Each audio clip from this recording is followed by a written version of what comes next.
server, and I will invite you to party. And I'll also open up the email so I can type you some notes.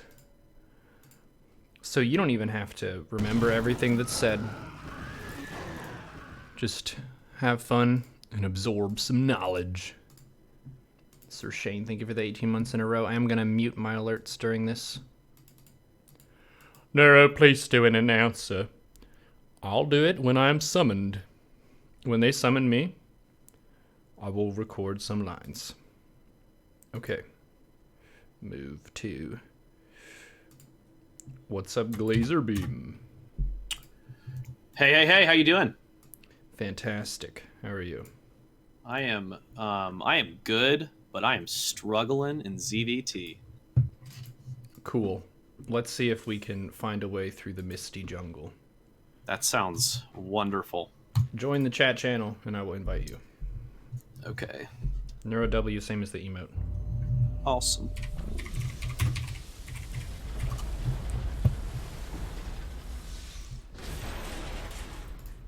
Got him. Sick. I like how the promote to leader and remove from party buttons are right next to each other. Should I give you lead or should I just kick you? Yeah, it does happen, right? Sometimes you're trying to do one and you accidentally do the other. Okay, so Neuro, I have this issue where at the beginning of every season, I go up to 5K, Master 1, and then I drop to like Diamond 1, like over a few weeks. And ZVT seems to be the culprit for most seasons. And so that is what I would like us to focus on. I've got some replays here, so I can go ahead and load up this first one. One starting question that'll help me Yes. give you direction is, how do you like to play the matchup? Like, what are you trying to accomplish? Okay, so that's a good question. So here's what I like to do. I love Lingbane. So what I really like is doing like 4 gas Lingbane into like 6 bases and then going into Corruptors. That's what I thought I really liked. Until I just lose every single late game ZVT and could not figure out what was wrong. So lately, in an attempt to not go there, I've been doing some Hydra Lingbane to try to just finish it in the mid game. My goal is, and this is I think a problem, but I'm not sure. So my goal is always to like get on top of the production, do a push that busts through and gets on top of the production, which can be really trouble against mech. So Do you go the same composition versus bio and mech? Against mech, I feel very lost, and sometimes I'll go Hydraling Bane. I'll try to. Sometimes I'll do like Swarm Host Roach or Swarm Host Hydra Bane. Sometimes I'll just try to get like the big ol' Air Zerg army. Do you ever play Roach Hydra Viper? I do not. I've never played Roach Hydra Viper. What? Oh, that's I've how I never- got GM my first time. It's Okay. it's really classic against mech, and I think the problem that a lot of people have against mech is the Terran mech army is just straight up stronger than your army, always, period. And it's really Right. frustrating. But Roach Hydra Yes. Viper, Roach Hydra is a way to be solid in the early mid and then kind of get control of the mid map. And Viper is a way to deal with what's the main counter to Roach Hydra, mass siege tank. So that allows Okay. you to run up to a base, blind a bunch of stuff, kill a bunch of stuff, and then remax and have really good upgrades. So it gives you tempo, maneuverability, and also the ability to take direct trades with mech. Okay. Because Yeah. if you want to think about Zerg conceptually, our units are technically worse than the other races, but our production is better. So our goals should typically revolve around getting 3 base saturation really fast, assuming we're not trying to cheese. 3 base saturation really fast with the 4th base. We want to get 170 supply, roughly, and start trading aggressively as we're remaxing and continuing to expand. Okay. That's kind of the most bulletproof way to use Zerg the way it's meant to be played. We can look at how to do that, because with these Replays, I'm going to be able to see what your fundamentals look like. So stuff like your queen management, your overlord spread, your injects, and give you some direction on what the weak points of those are. Okay. Awesome. Yeah. I think we good. can get started. Lingbane Corruptor is really good. That's actually how I tend to beat Terrans who are higher rated than me. I'll go Lingbane Corruptor into Ultra. Yeah, okay, cool. And that's against bio only, or do you do that against mech as well? It's not as good against mech because Ultras are pretty hard countered by tanks and Thors. So against mech, usually I'll go Roach Hydra Viper. We'll talk about where the decision tree happens. It usually happens at your Overseer Scout. Okay. Yeah, the Overseer Scout. That's that one that I need to start including into my play. Oh, I'm really bad at remembering that. Okay, so I'm not sure if I do it in this one. And versus mech. And what I'll try to do is type out some different specific timings that should be really crisp, because a big part of you having swings is, I think, lacking consistent precision in your matches, where you should basically know what your timings are for your Bane Nest, your Roach Warren, your Lair, your Overlord Scout, and all this, so that if you do have a downswing, you can just open up a replay and see which of those is failing, and then focus on fixing that. Okay, that makes sense.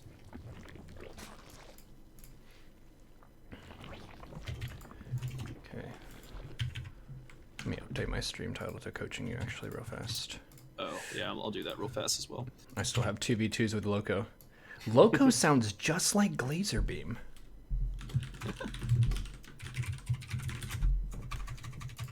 Okay. So, hatch gas pool. Hatch queens. The first thing to see is what we do with the gas. Pulling 2 off. Cool. Okay, so just as a quick reminder, and this is a big aspect that relates to all of your ZVT play, and really every matchup as Zerg. You should have an overwhelming sense of urgency for spending your larva. And the problems are going to come up the most whenever you get harassed. So you see like the Reaper comes in. Right. You tend to naturally either forget the Overlord or float a little bit of larva. And this first interaction is the first point where stuff can really go wrong for you. Either you lose a few units or you forget to build stuff. So you should basically couple the Reaper shooting you with making an Overlord. Those kind of happen together. Oh, that's really good. I forget the 31 a lot, and I like to tie things to specific moments in the game, and that makes a lot of sense. That can be anywhere from 29 to 31. It doesn't need to be 31. Cool. It's better to make it a little bit early and not be supply blocked than to make it late and be blocked. That makes sense.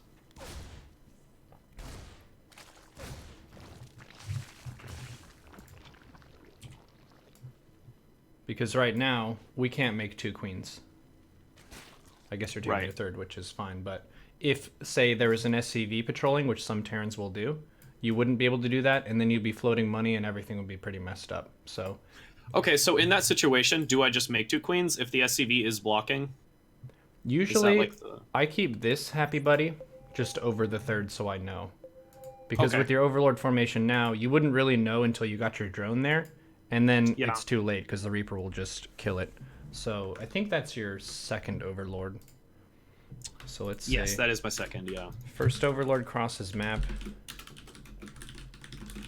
to opponent natural, and then second Overlord goes to third to see proxy / SCV patrol. Here's another question. Should I start sending my second Overlord across the map to get a scout, or what do you think about that? Just 1 Overlord versus 2 Overlords? 1 Overlord is better because Viking openings are pretty common, and the second Overlord doesn't actually get the unit there at a time that is useful. Okay. So I pretty much always do 1 unless you're planning to open Overlord speed. And then you can do a double Overlord scout with speed, but if you're not getting that, then I would advise 1 Overlord. All right. Okay, so you got your 2 Overlords. Lane speed is done.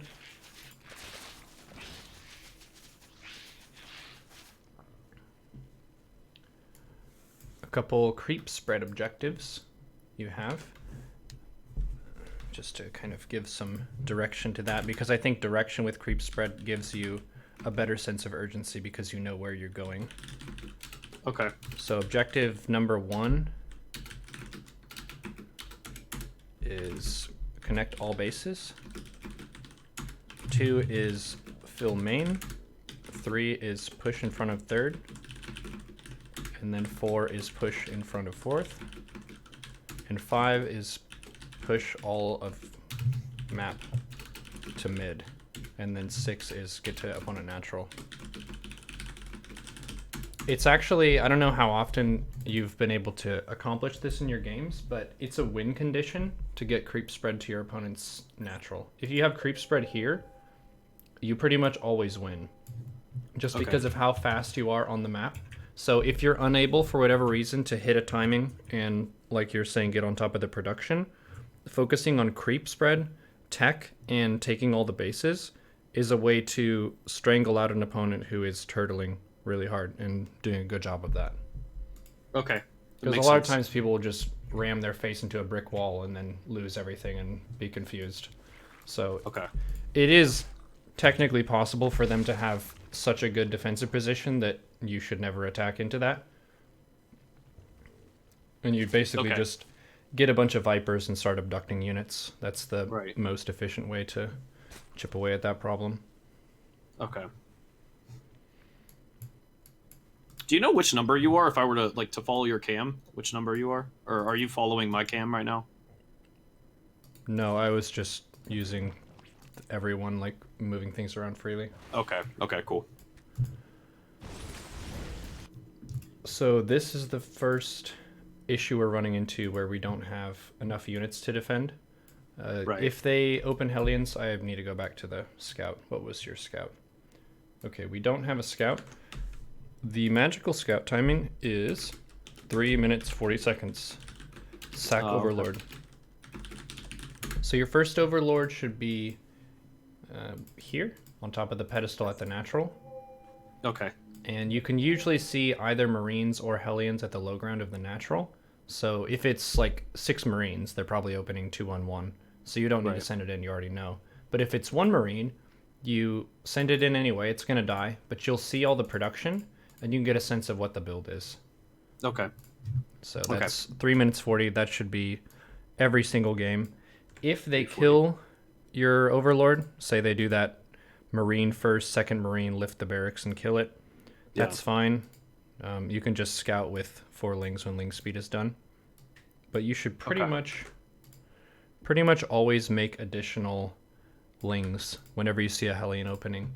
Usually 10 is enough to be safe. So if you have 4, you would add 6, and those just sit on creep at the natural. Because if you're thinking about your main point of control for you is the natural, because all of your drones are contained within those 2 bases. This third base is really beefy, and there isn't really anything of value there. So you would want to concentrate the majority of your defense at your natural to start.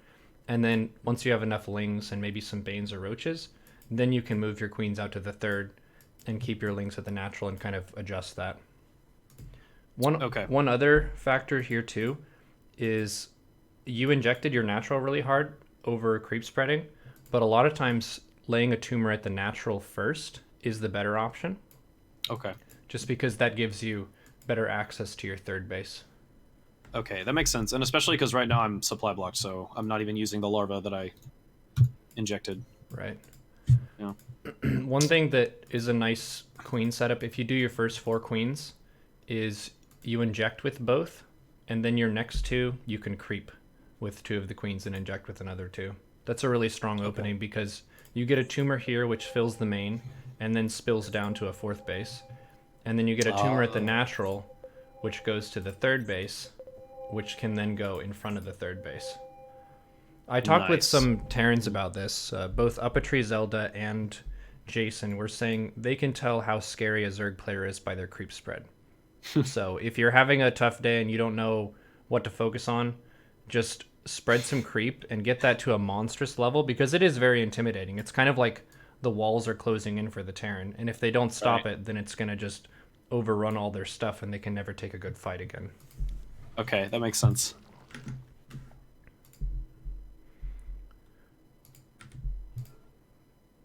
And those objectives are all typed out for you. Creep spread objectives. Are we doing a roach warren or a bane nest at 340 to 350? So I'm doing a bane nest at 430. Okay, you will die to anything with hellbats. Okay. Okay. If you have, this is one of the things that's kind of inconsistent, is you have to have an opponent who's fast enough and also does a build that punishes that, which that may be part of the volatility of your MMR, where Right. sometimes they just don't do a build that would punish a lack of gas tech there, and you get away with Right. it, and it might feel like your opening was fine, but this is actually just dead to like 8 different builds. Okay, good to know. Very Yeah. good to know. So it doesn't really matter that much whether you go Bane Nest or Roach Warren. It seems like you said you like Lingbane Corruptor, but Yeah. you can experiment with either one. But it's 345 to 350 should be fine for you. You need to do Okay. Bane Nest or Roach Warren. Cool. And I usually put it at the natural as part of the wall, because if you can okay. get a little bit of a choke, it's a bit easier to block these 4 Hellions. Okay, that makes sense. Another Do you use the evos to like finish the wall, or No. It's just Okay. a very slight kind of partial way to narrow the path. You don't need to close it entirely. There are some maps sense. where if you open with 4 queens, you could put the Roach Warren or Bane Nest in the wall, and then you have 3 queens, and then there's 1 queen in the main. okay. But yeah, basically whenever that tech building is done, you could make either 4 Banes or 5 Roaches to be safe. And we should say 10 Lings. I think if you make the 10 Lings right after you make the Bane Nest or Roach Warren, then you should be fine. Or go up to 10 Lings, rather. Okay. Okay. That Because makes like you sense. said, it's nice to couple different steps. Yes, for sure.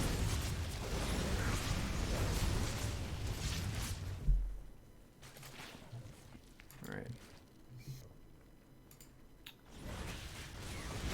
Where are your other queens? I'm confused. Okay. So this game I got really confused. I thought I was going up against a 2-1-1, and then when the Hellions showed up, I was really surprised. And so I like kind of panicked, I think, and like pulled my queen from my natural and went to I didn't really know what I was up against at that point. So Let's play an imagination game of if we scouted on time with what we saw, what would we do? Because you didn't really see the production, which I think is why you Right. guessed wrong. Because all you see right now, if you look at your vision, is a barracks reactor with a building next to it. yeah. But with this is a 1-1-1. Right. So we want to have. Ideally, we would have seen this starport making a unit with no add-on. Your response to this is 1 spore in the main at the bottom of the mineral line, like directly down from the queen. Because you don't need to position it for Banshee, it's positioned for Liberator and Hellion drop. And then you don't need a spore at your 3rd base because that's where your queens should be, or at your natural. So let's say some scout things. You probably know how to play against 2-on-1, right? That build was just played to death.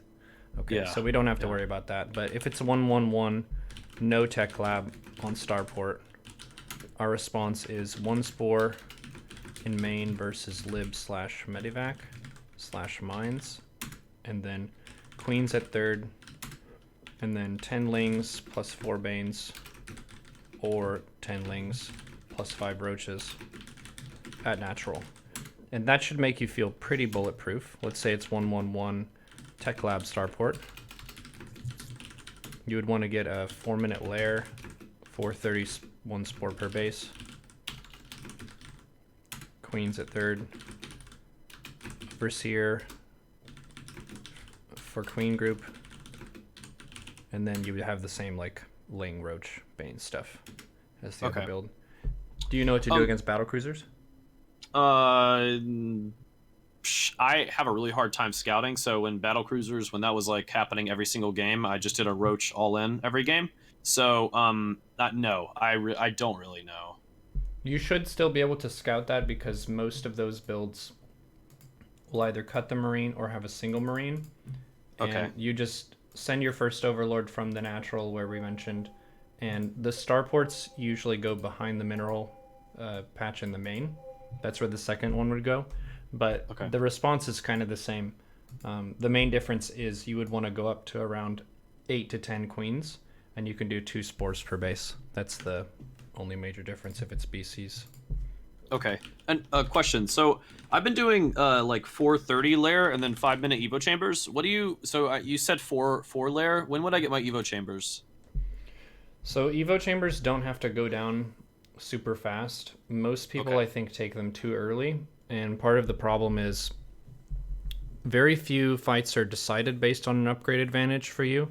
Usually it's going to be about having your 3 bases saturated and injected, and Okay. having a way to defend the like marine tank sort of timing.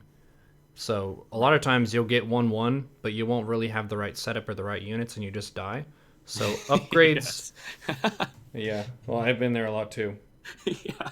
Upgrades like Roach Speed and Bane Speed are more important than 1-1 for defending those attacks. Okay. Okay. That makes sense.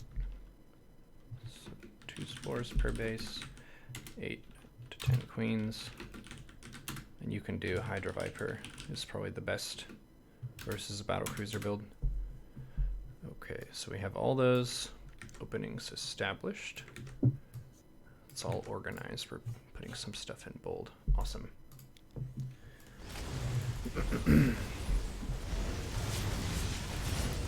Yeah, I played against Future and Jeffe, who are both like 6k plus Terrans, and we did a bunch of customs on this map, and they killed me over and over again because I was trying to do stuff like take 1-1, and they were saying the Zergs that they can't kill are the ones who go for lair into Bane speed, and they just have speed Banes to defend that Marine tank timing, and then the Zerg will get 1-1 after Bane speed.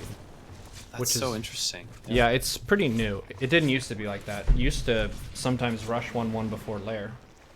Right. Right. Whereas now you die to pretty much every current Terran pressure build if you do that. Okay.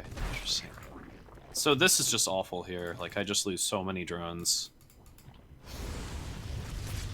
I had drones super hard, so I was like, well, I guess. Now I'm back to normal saturation at my third instead of oversaturation, but it was pretty bad. Yeah, another step too is trying to keep your queens really disciplined with the injects. It's been okay, but there have been a few points where the queens get pulled fully away from a base. Right. I actually name Okay. my inject queens just so I don't forget. Oh yeah, So, that's great. Just whatever What works. names is it? Just like whatever comes to mind that game, or Oh no, Do you Scarlett Johansson, Jennifer Lopez, and Beyonce. yeah, you're definitely not forgetting about them. But yeah, so I think prioritizing the gas spending to give you more survivability early is going to be better than like looking for luxury early Okay. on, just for mindset wise. Yeah. Do you use rapid fire ever with your creep spread? Yes, I do. Well, not when I'm spreading with my queens, but when I'm spreading like already active tumors, I do. I have like, I just don't ever think about it when I'm doing it with my queens. I would recommend trying that. Okay. I didn't do it until I saw Cyril doing it, and if you think about it conceptually, it's actually disgusting. So let's look at the creep tumor and think about how Zerg works a little bit. Yeah, Click the tumor. How much HP is that? that's 50. Okay, so for the Terran to push into you effectively, they have to clear that. So if you look at your queen, or these 2 queens here, they've basically got a bunch of potential hit points of just Oh. Zerg stuff they can put on the floor. Yeah. So if you put that, that's like a buffer between you and the opponent killing your base and your drones. Right. Okay. So I've never known if I'm supposed to like for these queens, am I supposed to like save any energy for transfuses for like the first engagement or whatever? No. Or if I should be using all the energy. You that would they not have. do that. Maybe the Okay. reason you felt like that was because your Bane Nest and Roachworn were always late. That's actually honest. probably exactly why. That makes sense. Yeah, you should have a gas option. I don't think, like, at the highest level, the Roachworn is probably a little bit safer, but even at my level, I can get away with the Bane Nest versus pretty much everything. Okay. I mean, if I queue against like a pro gamer who's just leveling an account on NA, I'm gonna die regardless. So. Right. When you start up a stream, what is your warm-up routine? It depends. Like sometimes I'll just warm up with whoever's there. Lately I've been, well, I don't know. Sometimes I'll just hop on the ladder. Sometimes I'll warm up with whoever's there. I don't have any like specified routine. It would be nice to be able to warm up with like my unranked account, but my unranked MMR is really really low because I just haven't played on it in like years, so it just doesn't feel like very good practice. But Have you ever played in an empty custom game against no opponent? I have done that before, not as much recently. That's what I do. Oh, okay. And the reason I do that is you have a bunch of consistent rhythms with Zerg, like your inject creep spread, and how Right. if you're only laddering, you only get to play Zerg off balance from people stabbing at your bases. Your queen's Yeah. getting pulled around. There's a bunch of instability. So if you have an empty game, you can practice having all of your stuff going down perfectly. All of your injects are perfectly one after the other. And you get that routine in before you start letting people punch you. Yeah, that makes sense. So especially for kind of learning the new build, I would recommend that. But I think it helps a whole bunch for your injects, especially in the mid game when stuff is really chaotic. Right. I would be more liberal too with stacking some injects just to make things a little bit more forgivable on yourself. Like if you Okay. have a queen, do you ever like click her and then shift inject until she's out of energy? Yes, I do that sometimes. Yeah. Ideally, she wouldn't float energy, but if she does, that gives you more time to focus on other stuff like trying to get some harass in or do whatever. Right. Hydraling Bane is a fine composition to go for. You go range attack with that? Or is it because it's mech? Yeah, yes, that's why. Okay. So Roach Hider Viper is probably the best max out against mech. Let me type you the rough composition. You'd want to have 3 Vipers, maybe 1-to-2 ratio. I guess it doesn't matter that much. It could be 1-to-1 or 1-to-2 ratio of Roach to Hydra. It depends on how much gas you have. The basic procedure is you make some Roaches to survive the early mid, and you make some Hydras as you're getting to Hive. And then you make your Vipers, which should deplete all of your gas, and then you top off with Roaches. Okay. That's the approximate path. So you've got... Cool.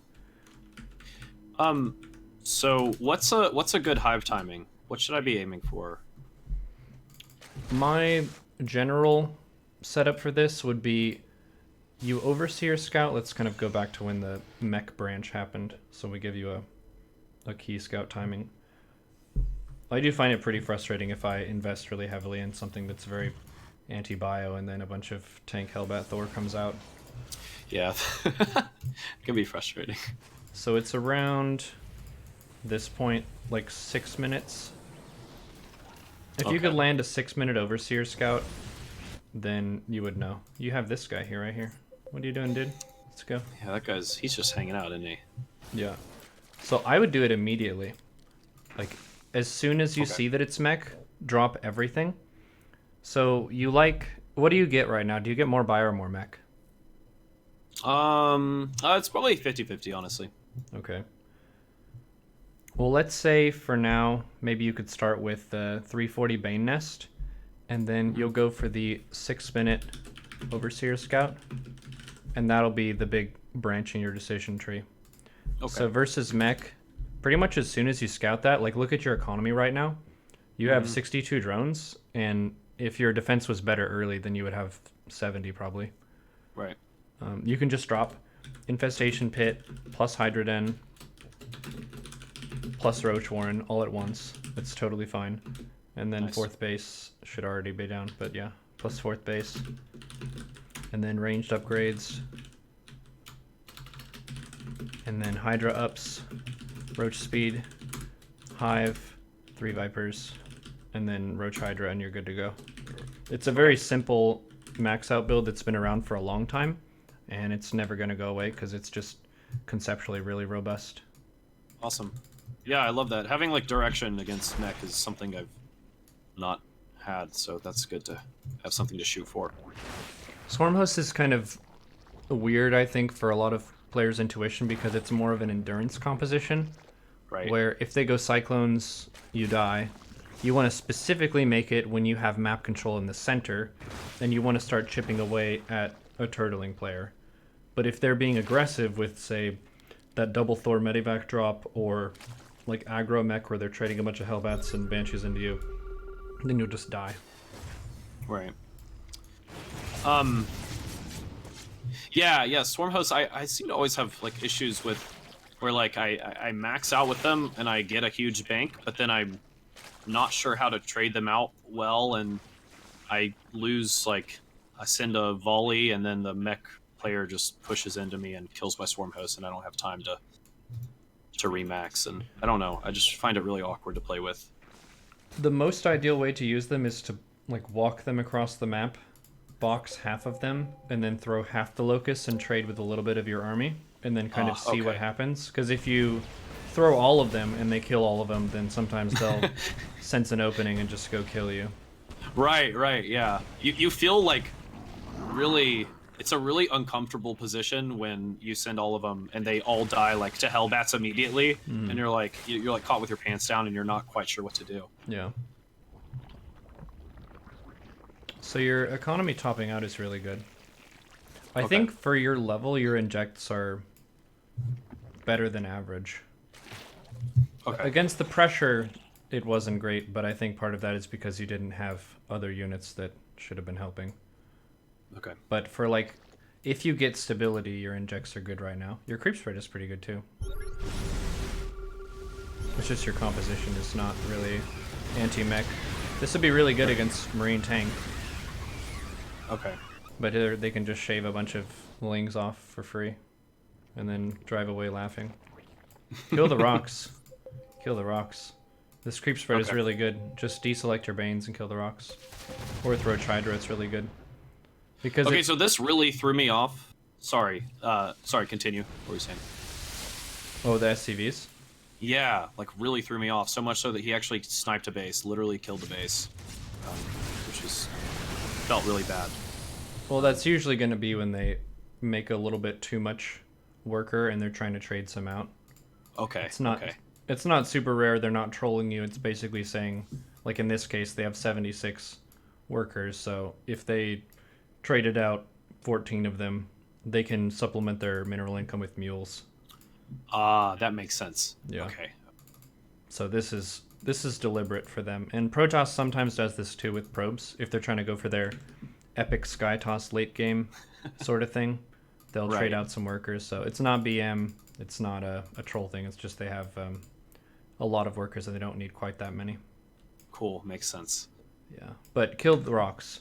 Zerg hates rocks in general. You should kind of make that part of your identity. If there's an opportunity where you have map control and you have a big army, kill the rocks.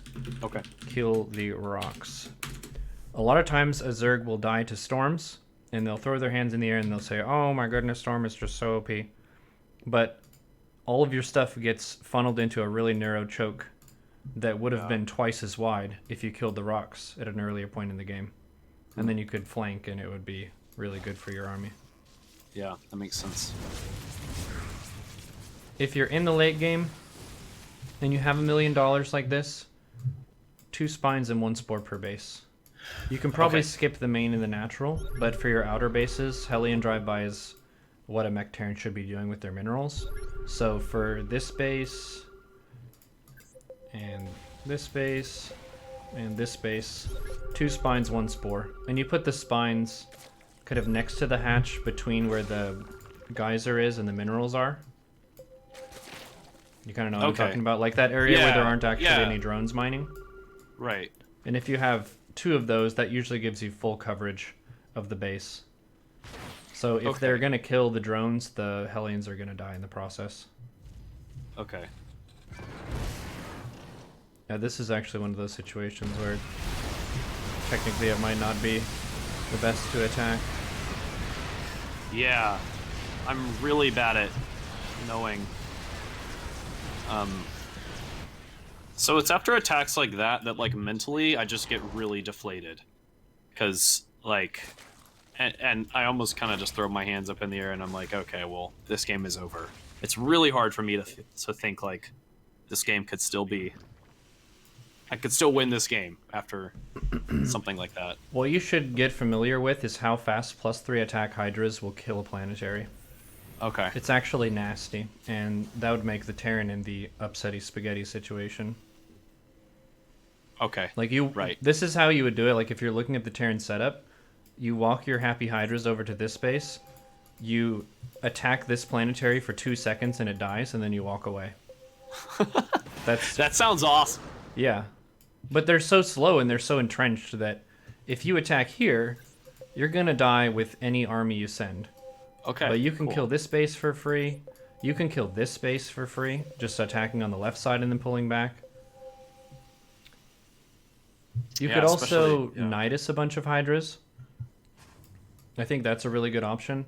If you get an Overseer back here, you want to look at the sensor tower, so you just send an Overseer back here. And Nidus 20 Hydras here. Watching the mech army try to go up the ramp into the main base to defend the Hydras is so hilarious. Okay, yeah, it's super derpy. Yeah, it's very upsetty spaghetti. They're getting up to their god composition, though, which there's a point where they have enough Thors, you're kind of stuck playing Broodlord Infester. You could Hydra Viper if you had really good control. I think that's a composition that you should work on developing some confidence with, because it can carry you really, really far if you're just good at maxing out, having good upgrades, and then your first 200 supply you trade with a few Vipers, and then you can up your Viper count to make the composition stronger, and you get 3/3 to make it stronger. Okay. Because you have command of the map here. They're not even trying to contest that. Right. Just kind of funny. I could see how a game like this would be pretty tilting to lose. Yes, yeah, for sure. But I did so much stuff well. Yeah, well, right. It wasn't exactly. quite enough. Yeah, that's how I felt. The analogy I've used with StarCraft ladder, and this may have been a custom game for you, but if it's ladder, it's like you spend an hour mowing all the lawn, but if you miss like one patch, then the lawn suddenly pops up twice as high as when you started. You're like, are you serious right now? It's such a good analogy. I just mowed so much of this lawn, and now I've made reverse progress. That's a great analogy. That's totally how it feels so often.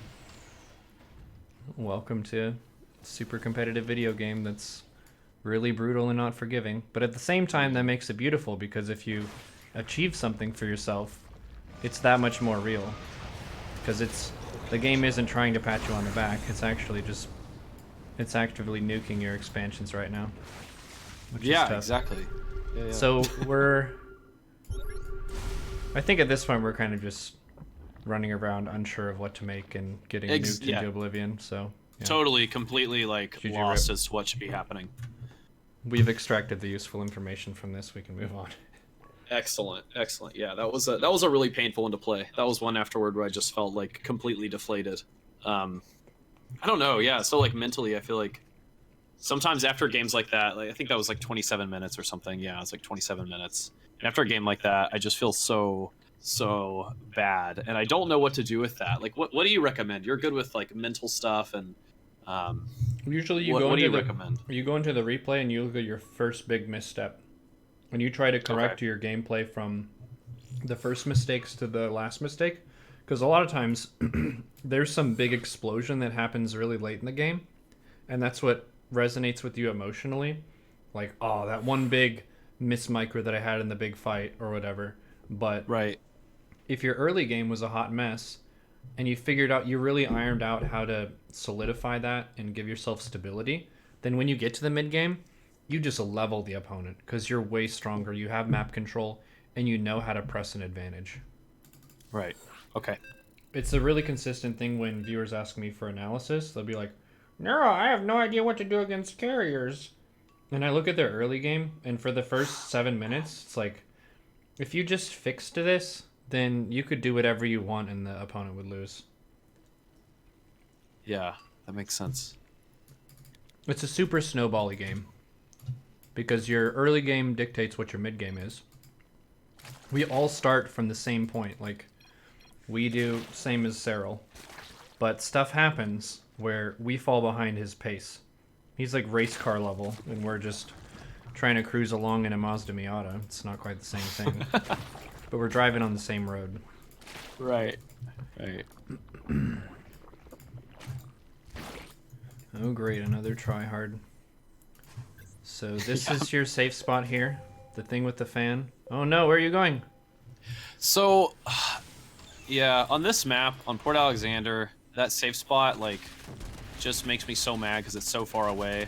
So oftentimes I just sacrifice that Overlord out of frustration. But that's really bad because I sacrificed it at, like, the very beginning to the first Marine trying to get information, but you don't really get any information doing that.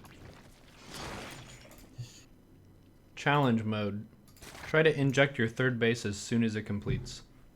Oh, okay. That's like a way to get yourself up to a power spike. And that is Okay, that makes sense. Yeah, use it when it's, like, when it first comes available. Yeah, so we got the Baneness timing.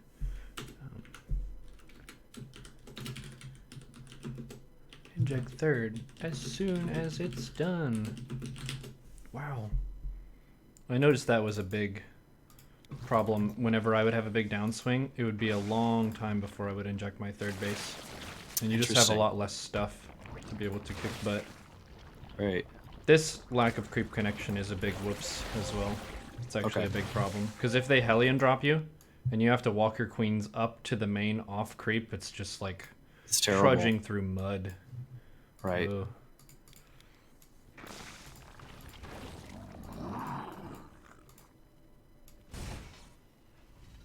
Oh boy, it's about a cruiser meme. Wait, is it? The Banshee speed? It's actually Banshee speed. Oh, this build is not good.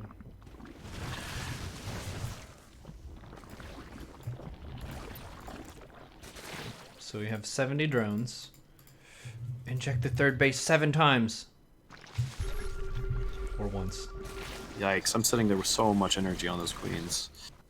Aye, aye, aye. Yeah, so another fundamental thing we can note down is try to keep your queen energy low. Practice that rapid fire creep sped because that's going to give you that big buffer. Okay. So that's inject always up, rapid fire creep, and stack some injects. We don't need to save for transfuse because we have roaches and banes and lings to help us. Fantastic. Your top end drone count is fantastic. I think, did I host your? I may have just been watching your stream at one point, but you said, and now we have 76 drones. I think we're good. It's like, yeah, that's a great economy. Correct. Yeah, I love making drones. Like, it's like one of my favorite things to do. And I love, yeah, sometimes, like, recently I've gotten, like, 95 drones, and then I have a tiny army, and I just get rolled, and then I'm angry at myself, but yeah, well, I do like making drones. What is our unit here? Yeah, so that's a good question. 4K, 2K, and you have all the larvae. But we're just so I wasn't, this was like one of those where I knew I was going against Turtle Mech, and I just didn't know what I was doing, had no idea what I was doing, so I didn't really make anything, and just decided, well, I'm just gonna, like, pray that he doesn't attack me, and go up to a Sky Zerg army and see if I can win. Yeah, I think to give some sort of personal progress sense for you, if we're doing the Roach Hydra Viper max out, do it in an empty custom and tell me what time you can max with it. So we'll say 70 drones and then that 3 Viper stuff. How fast can we max it? Should I be on a like should I be on 4 in a macro hatch at that point? Or If you know that it's mech in time and you haven't missed injects, you shouldn't have to make a macro hatch. But I Okay. wouldn't fault you for making one. It's Okay. basically fine. It's not going to hurt you that much. The main flip side is if you've been defending pressure effectively, your injects have been good, and you're making like Roach Hydra, you don't need that much larva. Because like right now you have 48 larvae, which is a lot of like potential energy that you can't physically throw at your opponent because you're maxed. Right. Yeah, that makes sense.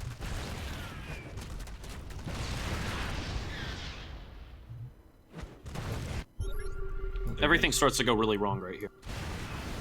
Yeah, making too many broodlords is a really good way to throw a game. Okay. A good number of broods is usually like 5 to 7. Okay. And the reason that's a nice number is because it's enough to really threaten them if they're not prepared for broods, but it also doesn't overcommit you because here they have enough Vikings to just delete your broods, and then you've lost all that investment. Right. So usually you want to make enough broods to represent their pressure, but you don't want to just YOLO the broodlords because that gives them a really obvious and simple thing to counter. Right. Okay.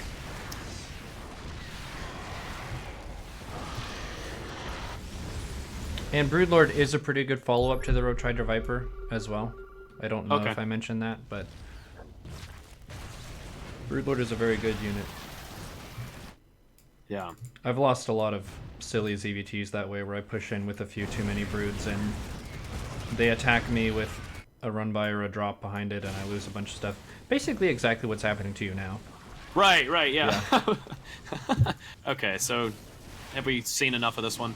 Yeah, also remaxing on Hydras is really good if you have a Broodlord base push, because if they do kill your broods, usually the counters to broods are countered by Hydras. Right. So it's one of those relationships. The same thing happens in Protoss, where if for whatever reason you push into them with broods and they do end up killing them, say with a bunch of stalkers and they focus fire them, remaxing with Hydras is also a good response there. And it would spend your money a lot better. Right. Okay. Cool.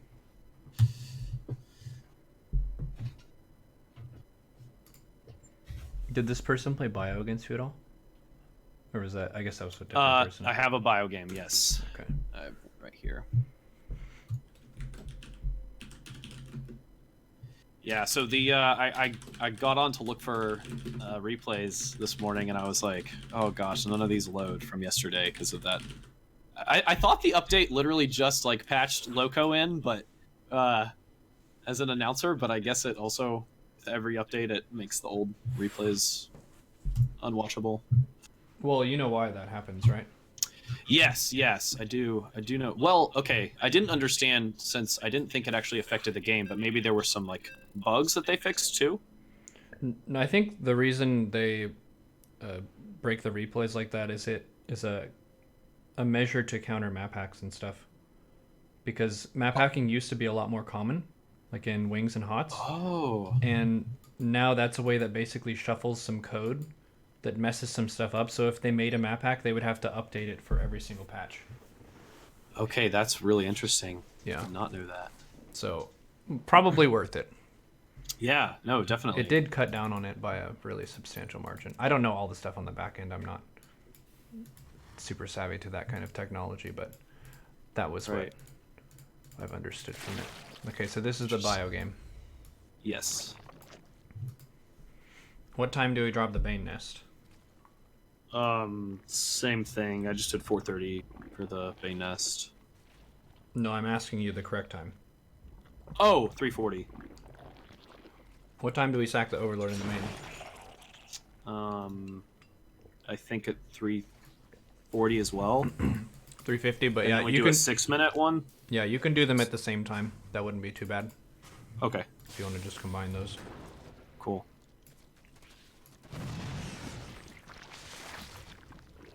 Overlord with the Reaper harass. We're not supply blocked. Creep Tomb are in the main. So we have creep connection. You really want to get that tumor at the natural fast. That's what this queen energy should be for. We really need that tumor. Okay. There is a nice little fake where if the Reaper is kind of harassing you and stuff, with your first queen from the natural, you can lay the creep tumor. And if you have the creep tumor laid behind the queen relative to the Reaper, like toward your hatch, and the lings are, say, right to the side, a lot of Terrans will try to dive that tumor, and the queen and the 4 lings will kill it. So that's nice. Yeah, it's kind of advanced, but that interaction between the first Reaper and 4 lings and a queen has a bunch of room for skill. I like that. So that's cool. That's one little fancy thing you could do.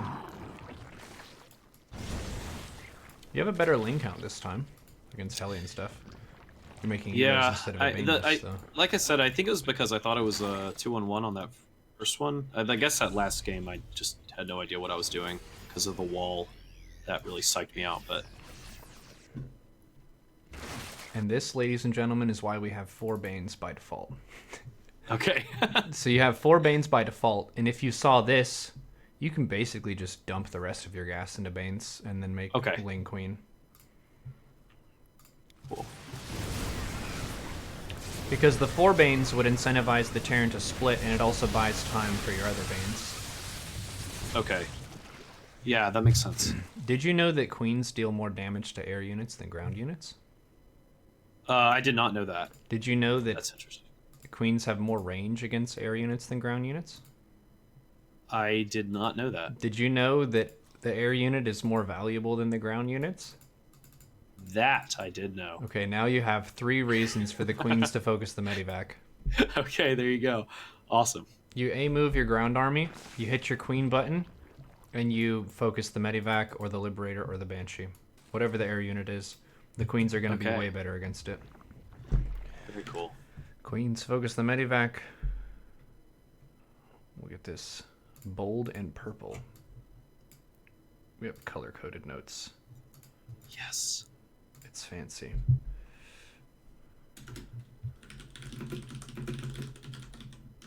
You can even stutter step them. I don't know how often you do that, but that's another high skill thing. Did you ever play MOBA games like Dota or anything?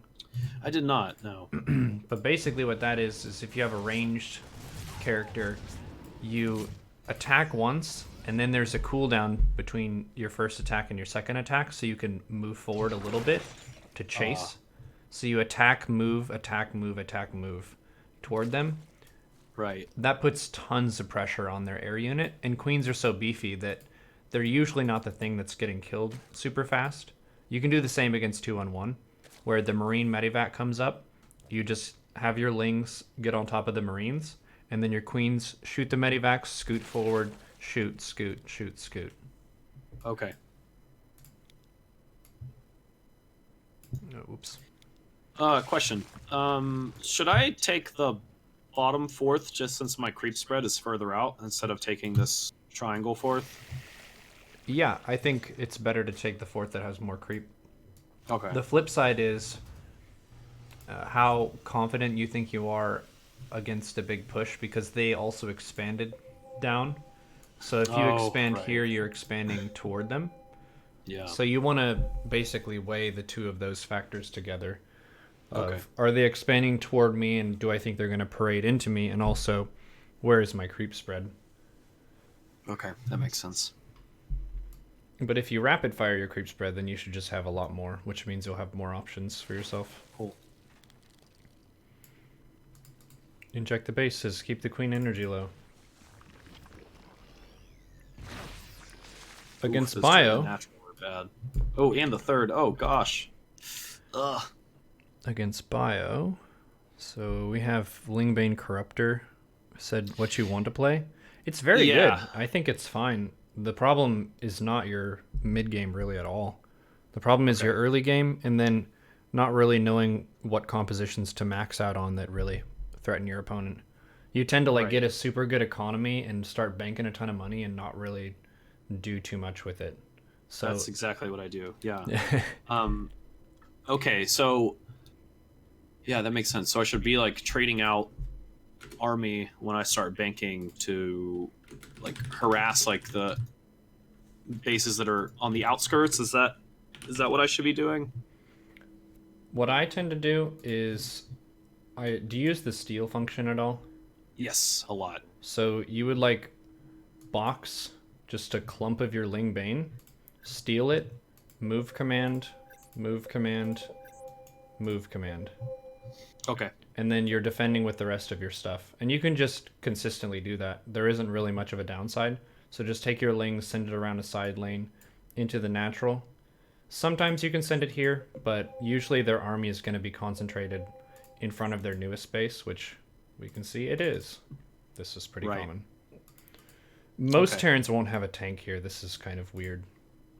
So even if that's there, you should still be able to get a little bit of damage. It also just gives you something to say in the game, so you're not fully passive. Yes. The thing I was going to type, here's your gas spending for versus bio. Bane speed, 1-1 upgrades. Spire, 2-2 upgrades. Plus infestation pit. Hive, 3-3. Air attack. Ultra cavern. Chitinous. Plus ultra speed. Adrenal. That's kind of your basic beat 'em up Lingbane Corruptor into Ultra Lingbane Corruptor. Okay. It's a very simple, you should be able to A move it if you're ahead and you have a strong max out. But the step I wanted to say was you should time 2 spores in the main with your macro hatch. Because that's when your money is starting to spike up from 3-base saturation. Oh, you have enough money for that anyway. You do 1 spore here, like at the top where the medivac is, and then 1 spore here to cover the kind of center of this plateau. Right, right. So many Terrans will just load up like 5 medivacs, just boost them in. It works for them a lot, which is why they do it. So by putting those 2 spores, that's kind of respecting that that's part of human psychology, that people will take that risk blindly because it works sometimes. Okay. Yeah, I actually was hit by that twice recently and had not really been hit by it before, and so I was pretty thrown off and lost those games. One spore here is also good on the bottom left of your base. Okay.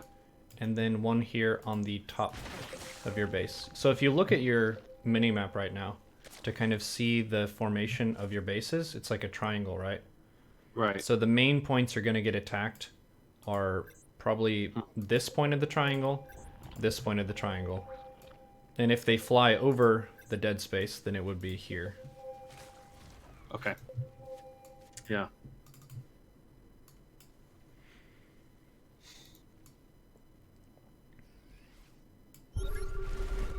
But this is a map where if you creep the center plateau, then you should generally be able to win with your Hive Tech transition. Okay. It's a nice objective to go for. And you should always kill this if you have an opportunity.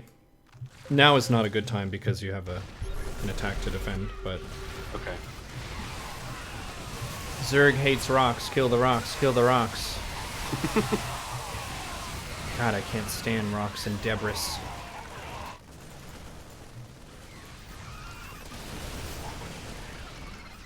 That is a lot of overseers. Yeah. Mass sure contaminate. Why? Contaminate all their production. Okay.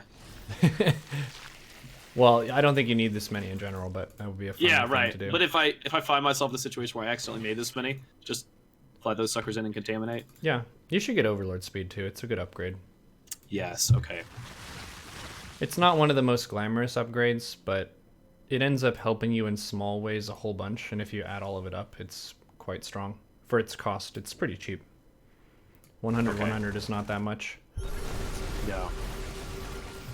I wouldn't really recommend focusing on this right now since you already have a lot kind of on the list, but Burrow is another one of those upgrades that's really cheap but really high potential. Yeah, I see you use it a lot and like to great effect with like harassment, burrowing drones, and that kind of stuff. And I'm always like, man, that looks awesome, and I just always forget that that's an upgrade. When you push an army away, grab your happy queens and creep spread all day. Oh, This is a that's rhyme good. for you. When you push the army away, grab the queens and creep spread all day. I love Just use the rapid fire and do like a big wave motion, like here to here to here, and just clump down like 15 tumors. There was I was actually in Discord with Uppetry, and he was saying you shouldn't clear creep against Zerg because that'll remind them to spread creep. Oh, that's funny. Yeah. That makes sense. I mean, that is when you think about.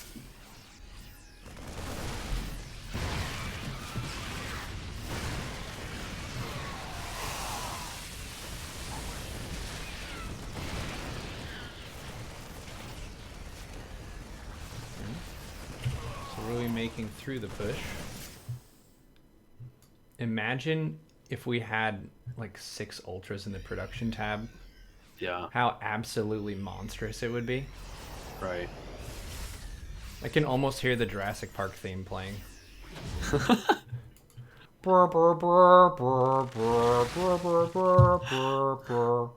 And then suddenly 6 dinosaurs just come up. And then the Terran complains about UA moving into them. That's how we do things. All right, so I don't even have my infestation pit at this point. That's really bad. Do you know when you time that? Well, with a Sorry. Hydroden or a Spire, it doesn't really matter. It's basically when you make the first unit from that structure.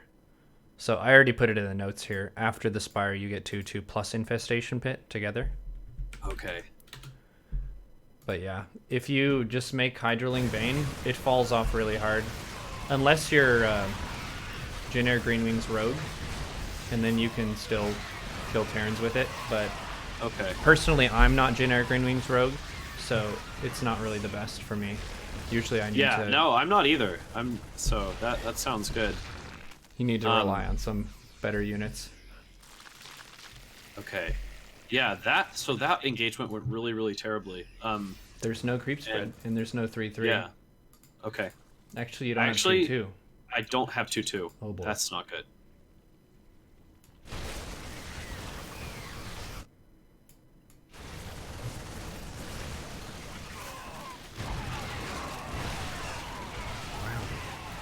Imagine if these were killed, and you sent half of your stuff here, Oh man. and then half of your stuff from the top. Do you know? Yeah. Have you? If you don't have to answer if this is personal, but do you know about the Bible? About what? The Bible, the book. Oh yes. Yeah. Do yeah. you know? Oh, Do you know yeah. who Moses was? Oh yeah. Okay. Do you remember when the people are going out of Egypt and they're like going over the Red Sea? The Red Sea. And baby. it's open, right? But then Oh, what yeah. happens? It closes in. Right. So do the Moses, get like half your stuff up here, half your stuff down there, and then move back and behind it, and then just crash like 2 huge waves, and they're toast. Beautiful. There you go. Beautiful. That's how you micro as Zerg. It's not Okay. even fancy mouse control. It's just 2 pieces, and then you smash it in the middle. Right.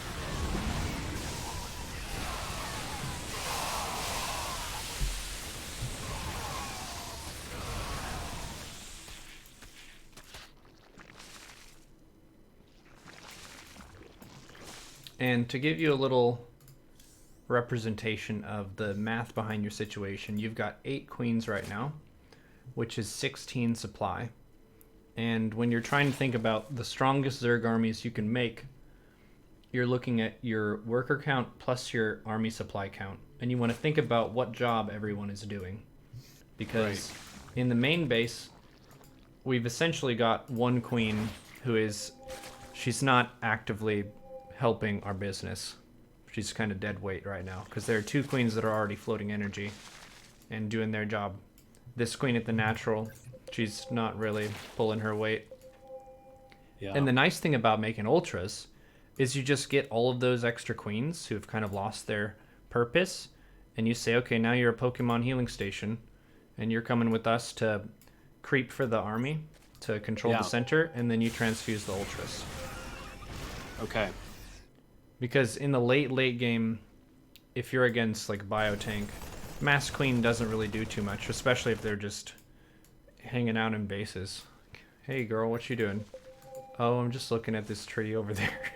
Yeah, she is definitely. She's just chilling. She's knitting over there. Yeah, that's 2 supply. So all Yeah. these little pieces count if you're trying to tighten up the screws.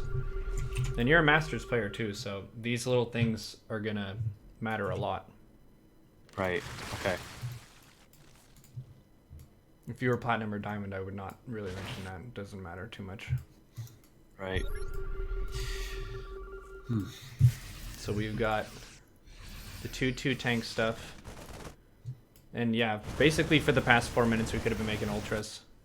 I think we that's crazy. have mostly salvaged what we needed to from this game. But Ultra Corruptor is technically better than Ultra Hydra because they don't have the traffic jam problem. Hydras and Ultras before Ultra Speed are about the same movement speed. So sometimes you'll get Ultras stuck behind Hydras. And that's part of why a lot of Zerg players think that Ultras are bad. Okay. They're kind of clunky to control, so you want to make sure you have a composition that can move well with them. And they're also the same speed as Hydras, so they can run into each other. But it doesn't happen as often if you get the Ultra Speed upgrade. Okay. Right. Yeah, GG. Yeah, and I guess ultras. They also. I mean, corruptors also deter Liberator production. So ultras become better. But even if they make Liberators, then you still just kill them with your corruptors. Yeah, and that's why I put attack upgrade on the Spire. Is because the majority of the time your Corruptors are going to be on the clock to kill Medivacs and Liberators. They're not going to be fighting against stuff that fights them. Interesting. Okay. That makes sense. They're kind of like the roaches of the air as well, where they have tons of hit points and they're kind of low damage. So they don't really need to be beefier. It's like, oh, I lost because my Corruptors were too thin. They're tough. Okay. That makes sense. All right. Well, that was the last replay I had for ZVT. Let's see. I guess I have some other ones, but I just die really, really quickly, like at the very beginning. Should we look at those? Would those be good to look at? ZVT or another matchup? ZVT. Sure, if it's something that we can learn from. If you're dying think... to choose. Okay. Yeah, so maybe this would be a good one, because I think this one... Yeah, I think this one might be a good one. Because I think I die to a BC on this one, so... If you show me what I should look for, what the tip-off is, that would be awesome.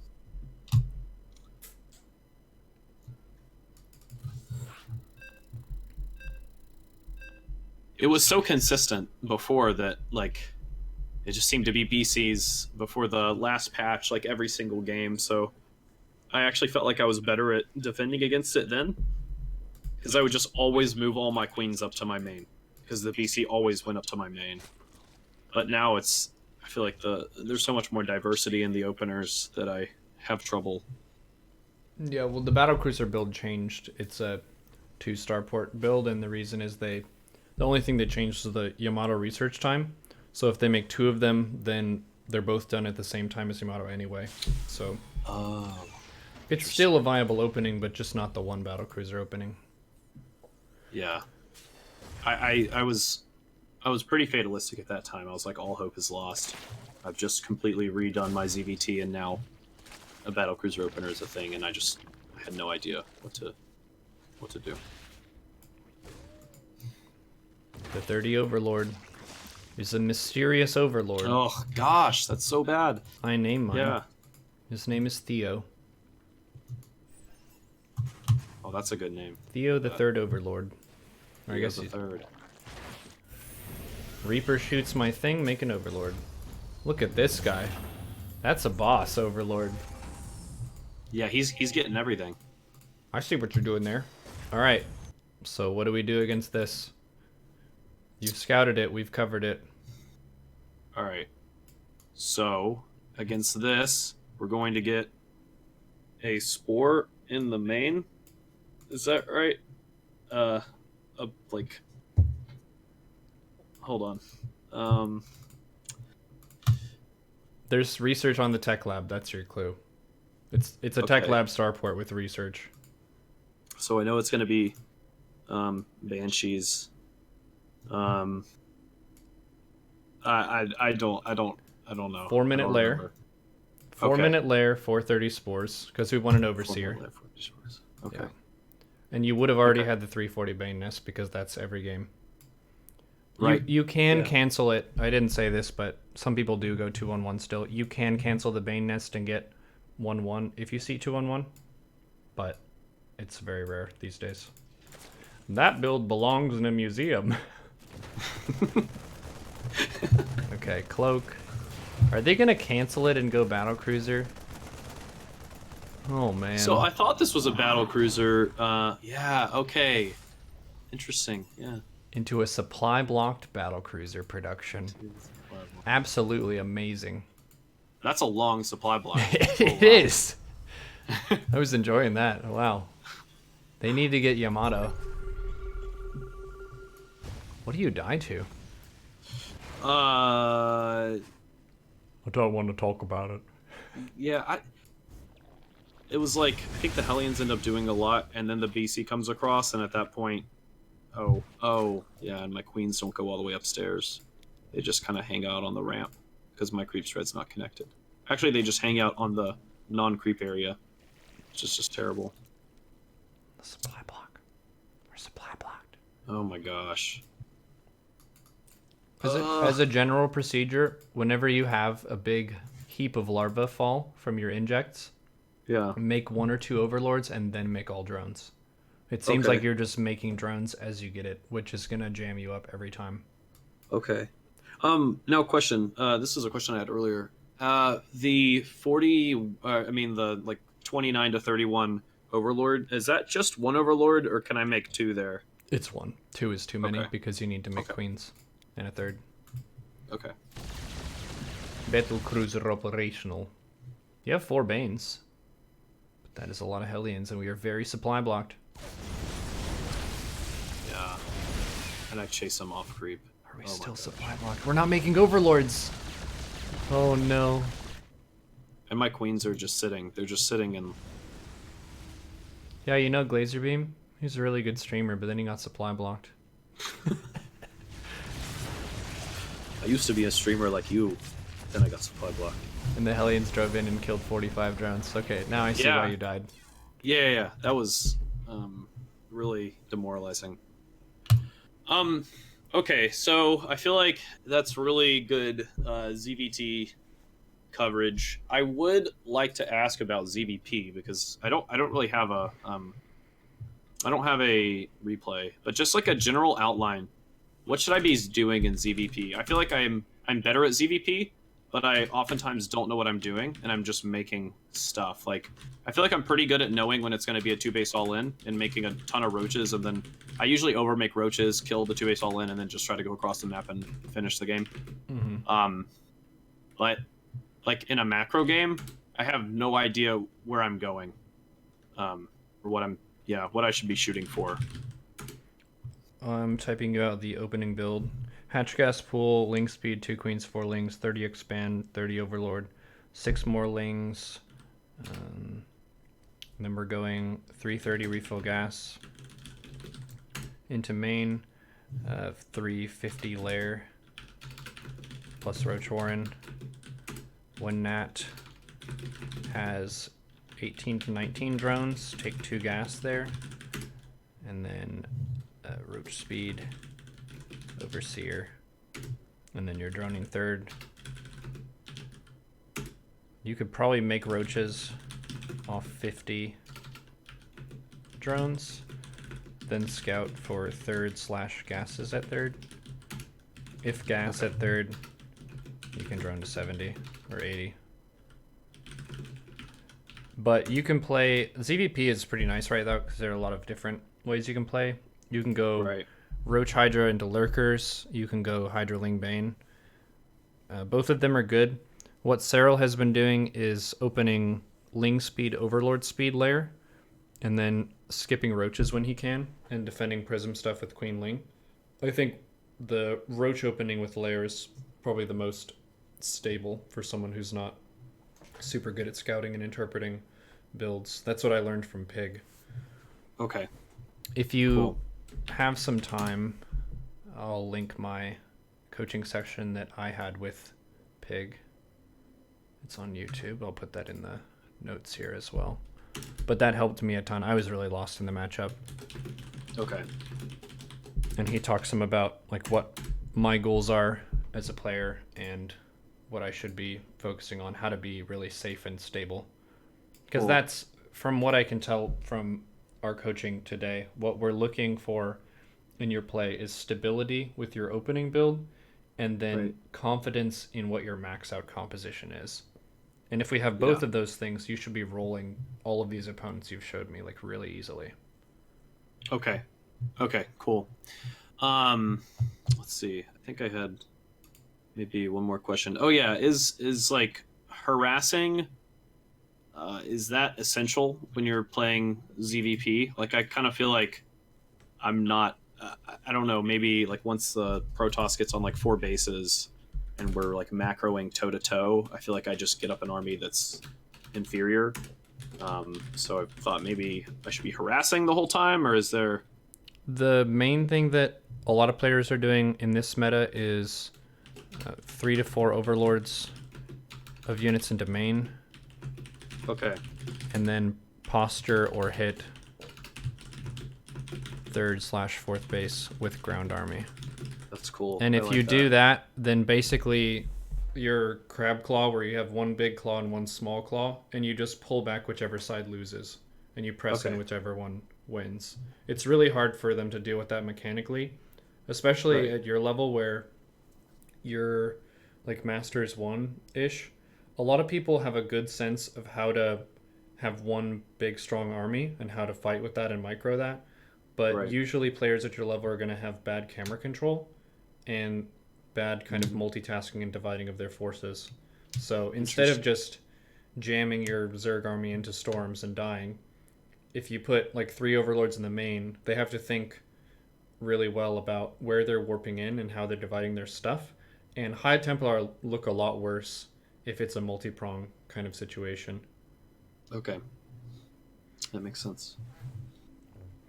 All right, cool. Well, I think that covers it from my end. I don't think I have any more questions. Yeah, we've got lots of notes for you.